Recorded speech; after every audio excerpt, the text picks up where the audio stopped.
नमस्कार दोस्तों, Manish education club में आपका स्वागत है।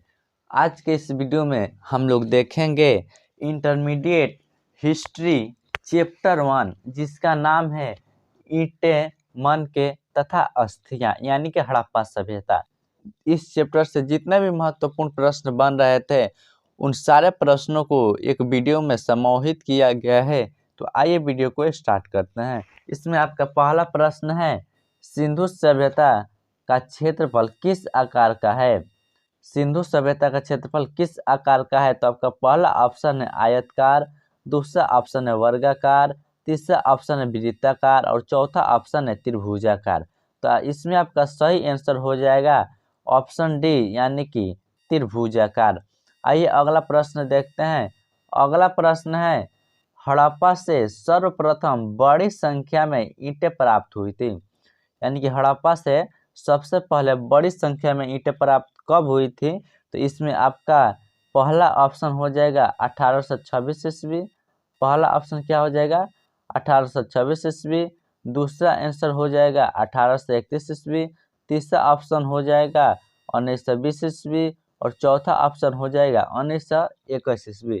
तो इसमें आपका आंसर हो जाएगा ऑप्शन ए 1826 ईस्वी। आइए अगला प्रश्न देखते हैं। अगला प्रश्न है, सिंधु सभ्यता से संबंधित स्थल चनहुद्रों की खोज सर्वप्रथम की थी। इसमें पहला ऑप्शन है एच.जी. मजूमदार ने। पहला ऑप्शन क्या है? एच.जी. मजूमदार ने। दूसरा ऑप्शन है आर.सी. मजूमदार ने। तीसरा ऑप्शन है एन.जी. मजूमदार ने और चौथा ऑप्शन है आर.जी. मजूमदार ने। तो इसका आपका सही आंसर हो जाएगा ऑप्शन है एच.जी. मजूमदार ने। आइए अगला प्रश्न देखते हैं। अगला प्रश्न है, सिंधु सभ्यता से संबंधित स्थल रोपड़ का उत्खनन कार्य कराया था। सिंधु सभ्यता से संबंधित स्थल रोपड़ का उत्खनन कार्य करवाया था। इसमें पहला ऑप्शन है एस.एस. तलवार। पहला ऑप्शन क्या है? एस.एस. तलवार। दूसरा ऑप्शन है रविंद्र सिंह बिष्ट और तीसरा ऑप्शन है वाई.डी. शर्मा और चौथा ऑप्शन है एन.जी. मजूमदार। तो इसमें आपका सही आंसर हो जाएगा ऑप्शन सी वाई.डी. शर्मा। तो आइए अगला प्रश्न देखते हैं। अगला प्रश्न है अश्व होने का साक्ष्य प्राप्त हुआ है। अश्व होने का साक्ष्य प्राप्त हुआ है। पहला ऑप्शन है लोथल हड़प्पा बनावली। दूसरा ऑप्शन है लोथल सुरकोटडा। तीसरा ऑप्शन है लोथल बनावली और चौथा ऑप्शन है रोपड़। तो इसमें आपका सही आंसर हो जाएगा ऑप्शन बी यानी कि लोथल सुरकोटडा। आइए अगला प्रश्न देखते हैं। अगला प्रश्न है, सिंधु सभ्यता मेसोपोटामिया संस्कृति की देन थी, यह कथन था। सिंधु सभ्यता मेसोपोटामिया संस्कृति की देन थी, यह कथन था। पहला ऑप्शन है व्हीलर, दूसरा ऑप्शन है गार्डन, तीसरा ऑप्शन है उपयुक्त दोनों यानी कि ए और बी दोनों और चौथा ऑप्शन है उपयुक्त में से कोई नहीं। उपयुक्त में से कोई नहीं। तो इसमें आपका आंसर हो जाएगा ए और बी दोनों। इसमें आपका आंसर हो जाएगा ए और बी दोनों यानी कि व्हीलर ने तथा गार्डन ने। आइए अगला प्रश्न देखते हैं। अगला प्रश्न है, निम्नलिखित में से वह कौन सा कथन है जहां से हल चलाने का साक्ष्य प्राप्त हुआ? निम्नलिखित में से कौन सा कथन है जहां से हल चलाने का साक्ष्य प्राप्त हुआ? पहला ऑप्शन है रंगपुर, दूसरा ऑप्शन है हड़प्पा, तीसरा ऑप्शन है आलमगीरपुर और चौथा ऑप्शन है कालीबंगा। तो इसमें आपका सही आंसर हो जाएगा कालीबंगा। इसका सही आंसर क्या हो जाएगा? कालीबंगा। आइए अगला प्रश्न देखते हैं। अगला प्रश्न है, पंजाब में हड़प्पा के अतिरिक्त किस स्थान से सिंधु सभ्यता के प्राचीन अवशेष प्राप्त हुए थे? पंजाब में हड़प्पा के अतिरिक्त किस स्थान से सिंधु सभ्यता के प्राचीन अवशेष प्राप्त हुए थे? पहला ऑप्शन है रहमान ढेरी, दूसरा ऑप्शन है सरायखेला, तीसरा ऑप्शन है जलीलपुर और चौथा ऑप्शन है उपयुक्त सभी। तो इसमें आपका आंसर हो जाएगा ऑप्शन डी यानी कि उपयुक्त सभी। आइए अगला प्रश्न देखते हैं।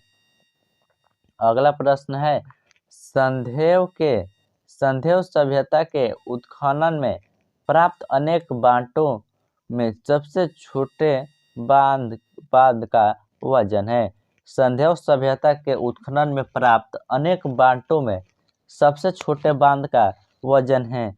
पहला ऑप्शन है 10 ग्राम, दूसरा ऑप्शन है 12 ग्राम, तीसरा ऑप्शन है 13 ग्राम और चौथा ऑप्शन है 13.64 ग्राम यानी कि 13.64 ग्राम। तो इसमें आपका सही आंसर हो जाएगा ऑप्शन डी यानी कि 13.64 ग्राम यानी कि 13.64 ग्राम। आइए अगला प्रश्न देखते हैं। अगला प्रश्न है सिंधु सभ्यता से संबंधित कौन सा पूरा स्थल गुजरात प्रदेश में स्थित है। सिंधु सभ्यता से संबंधित कौन सा पूरा स्थल गुजरात में स्थित है। ऑप्शन है पहला ऑप्शन है भोगातार, दूसरा ऑप्शन है हुलास, तीसरा ऑप्शन है सरायखोला, चौथा ऑप्शन है संघोल। तो इसमें आपका सही आंसर हो जाएगा ऑप्शन ए यानी कि भोगात्रार।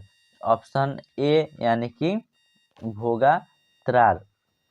आइए अगला प्रश्न देखते हैं। अगला प्रश्न है गुजरात राज्य के कच्छ जिले में स्थित स्थल सुरकोटडा की सर्वप्रथम खोज की थी।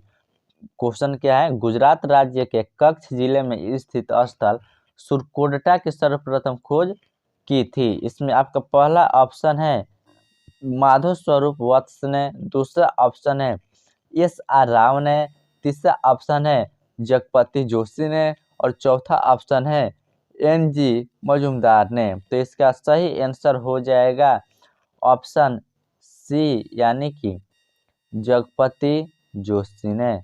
आइए अगला प्रश्न देखते हैं। अगला प्रश्न है मोहनजोदड़ो नगर बसा हुआ था। मोहनजोदड़ो नगर बसा हुआ था।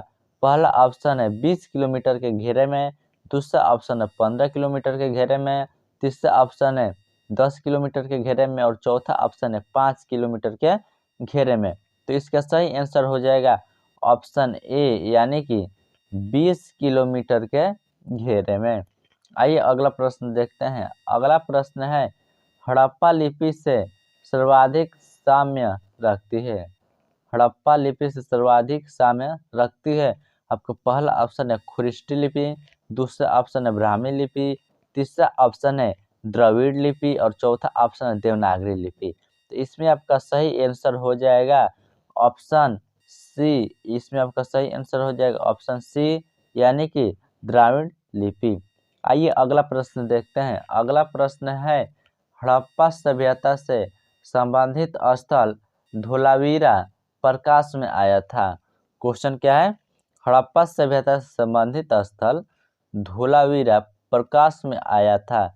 इसमें आपका पहला आंसर हो जाएगा 1946 से 47 ईस्वी में, दूसरा 1961 से 62 ईस्वी में, तीसरा 1971 से 72 ईस्वी में और चौथा 1990 से 91 ईस्वी में। तो इसमें आपका सही आंसर हो जाएगा ऑप्शन डी यानी कि 1990 से 91 ईस्वी में। आइए अगला प्रश्न देखते हैं। अगला प्रश्न है हड़प्पा सभ्यता से संबंधित स्थान कुंतासी स्थित है। हड़प्पा सभ्यता से संबंधित स्थल कुंतासी स्थित है यानी कि कुंतासी जो जगह है कहाँ पर स्थित है। तो इसमें आपका पहला आंसर हो जाएगा पहला ऑप्शन होगा राजस्थान, दूसरा ऑप्शन उत्तर प्रदेश, तीसरा ऑप्शन गुजरात और चौथा ऑप्शन कहीं नहीं। तो इसमें आपका सही आंसर हो जाएगा ऑप्शन ऑप्शन सी यानी कि गुजरात में। आंसर क्या हो जाएगा गुजरात में। आइए अगला प्रश्न देखते हैं। अगला प्रश्न है हड़प्पा सभ्यता के संपूर्ण क्षेत्र का आकार किस प्रकार का था। हड़प्पा सभ्यता के संपूर्ण क्षेत्र का आकार किस प्रकार का था। इसमें आपका पहला ऑप्शन है वर्गाकार, दूसरा है त्रिभुजाकार, चौथा है आयतकार और तीसरा है आयतकार और चौथा है गोलाकार। पहला ऑप्शन क्या है वर्गाकार, दूसरा त्रिभुजाकार, तीसरा आयतकार और चौथा गोलाकार। इसमें आपका सही आंसर हो जाएगा ऑप्शन बी यानी कि त्रिभुजाकार। आइए अगला प्रश्न देखते हैं। अगला प्रश्न है हड़प्पा किस नदी पर अवस्थित है? हड़प्पा किस नदी पर अवस्थित है? पहला ऑप्शन है रावी, दूसरा ऑप्शन है सिंधु, तीसरा नंबर ऑप्शन है भोगवा और चौथा ऑप्शन है सतलज। इसमें आपका सही आंसर हो जाएगा ऑप्शन ए यानी कि रावी। आंसर क्या हो जाएगा? रावी। आइए अगला प्रश्न देखते हैं। अगला प्रश्न है हड़प्पा सभ्यता में अनेक नगरों का पता चलता है। क्वेश्चन क्या है? हड़प्पा सभ्यता में अनेक नगरों का पता चल रहा है।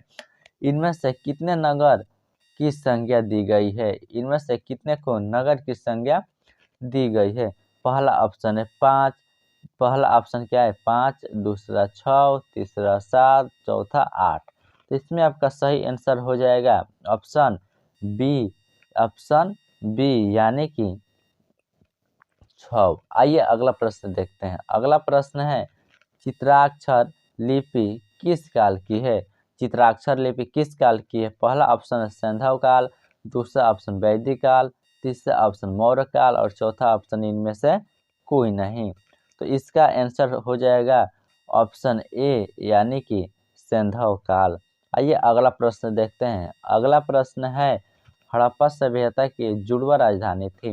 हड़प्पा सभ्यता की जुड़वा राजधानी थी। पहला ऑप्शन है चन्हुदुड़ो लोथल, दूसरा ऑप्शन है हिसार बनावली, तीसरा ऑप्शन है हड़प्पा मोहनजोदड़ो और चौथा ऑप्शन है हड़प्पा कलिबंगा। तो इसमें आपका सही आंसर हो जाएगा ऑप्शन डी यानी कि हड़प्पा मोहनजोदड़ो। तो दोस्तों आज की वीडियो में बस इतना ही। इस चैप्टर से जितने भी महत्वपूर्ण प्रश्न बन रहे थे उन सारे प्रश्नों को इस वीडियो में बताने का प्रयत्न किए हैं। तो आज की वीडियो में बस इतना ही। मिलते हैं अगले वीडियो में। धन्यवाद।